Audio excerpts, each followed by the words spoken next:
នៅក្នុងទីផ្សារអចលនទ្រព្យបច្ចុប្បន្ននេះការទិញខុនដូគឺមិនមែនមើលតែលើទីតាំងតែមួយមុខទេអ្វីដែលសំខាន់គឺការធានាគុណភាពរយៈពេលវែងហើយនេះគឺជាមូលហេតុដែល J Tower 3កំពុងតែក្លាយទៅជាចំណាប់អារម្មណ៍ខ្ពស់នៅក្នុងវិស័យអចលនទ្រព្យ J Tower 3គឺជាគម្រោងដែលមានកម្ពស់77ជាន់មានទីតាំងល្អសម្រាប់ការរស់នៅនិងការវិនិយោគគម្រោងនេះត្រូវបានកាន់កាប់ឡើងនិងសាងសង់ដោយអ្នកអភិវឌ្ឍជនជាតិជប៉ុន Tanichu Assessment ដោយផ្ដោតខ្លាំងទៅលើគុណភាពខ្ពស់លើការសាងសង់ក៏ដូចជាគុណភាពសំណង់យោងទៅតាមស្តង់ដារប្រទេសជប៉ុនអ្នកអភិវឌ្ឍគម្រោងនេះក៏បានបង្ហាញពីភាពជោគជ័យរួចមកហើយតាមរយៈគម្រោង J Tower 1និងគម្រោង J Tower 2នៅ J Tower 3គឺជាគម្រោងមួយដែលមាន concept ប្លែកពីគេដោយបន្ទប់ទាំងអស់គឺសុទ្ធតែជាប្រភេទ3បន្ទប់គេងសម្រាប់ការរស់នៅក្នុងគម្រោងវិញក៏រួមបញ្ចូលជាច្រើនដូចជា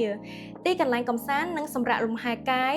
សួនច្បារនៅលើអាកាស Sky Bar និងអាងហែលទឹកជាពិសេសស្ថានីយ៍សង្គ្រោះបឋមនិងគិលានឧបដ្ឋាយិកាប្រចាំការ24ម៉ោងនៅពេលដែលបញ្ចប់ការសាងសង់គម្រោង J Tower 3នឹងក្លាយទៅជាគម្រោងមួយដែលខ្ពស់ជាងគេនៅក្នុងប្រទេសកម្ពុជានិងខ្ពស់ជាងគេលំដាប់ទី7នៅក្នុងតំបន់អាស៊ីអាគ្នេយ៍ប្រសិនបើលោកអ្នកកំពុងតែស្វែងរកខុនដូស្តង់ដាររបស់ប្រទេសជប៉ុននិងមានគុណភាពខ្ពស់ J Tower 3គឺជាចម្លើយដ៏ល្អបំផុតដំណើរការសាងសង់ជួរក្រោមដីត្រូវបានបញ្ចប់អញ្ចឹងបងអត់ចាំបាច់ព្រួយបារម្ភទៅលើដំណើរការសាងសង់ថាមានការយឺតយ៉ាវនោះឡើយឥឡូវនេះយើងនៅសល់តែ20 unit ទៀតតែប៉ុណ្ណោះបើសិនជាលោកអ្នកមានការចាប់អារម្មណ៍ទៅលើគម្រោង J Tower 3លោកអ្នកអាចធ្វើការតាក់ទងមក realestate.com.kh នៅក្នុងថ្ងៃនេះដើម្បីទទួលបានព័ត៌មានយ៉ាងលម្អិត